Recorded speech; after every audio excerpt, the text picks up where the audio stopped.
Hi everyone, it's Chantal with Truma.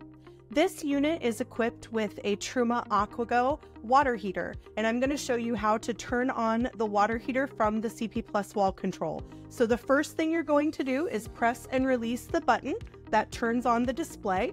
You're going to rotate the knob until you're on the water heater icon, which looks like little lines of water with a thermometer floating in it. That's the water heater icon. You will push and release the button to select that.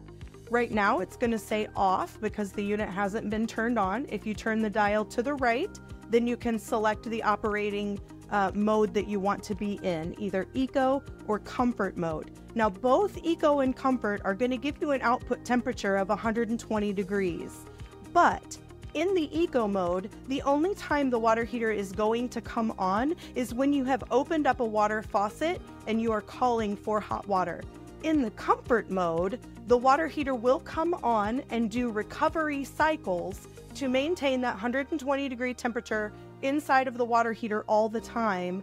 And then when you open the faucet, you get hot water to the faucet faster.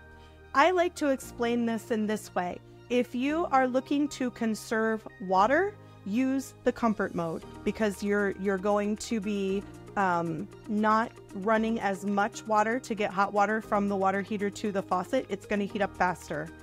If you are looking to conserve propane, run in the Eco mode because then it's not going to be doing recovery cycles. You won't have to use propane when you're not using hot water. So you can decide how you want to operate the unit, but in either mode, you're going to get 120 degree constant endless output water temperature. So you select the water heater icon and then you select the mode that you want to run in. I'm going to select Eco. I'm going to push and release the button. It tells me that it's 120 degrees. And once I've selected that, you will see the water heater icon move up to the status line above. And when it's calling for heat, that icon will be flashing. When the temperature is achieved or it's not calling for heat, it will stop flashing. That is the operation of the Truma AquaGo from the CP Plus wall control, and it's as easy as that. Thank you.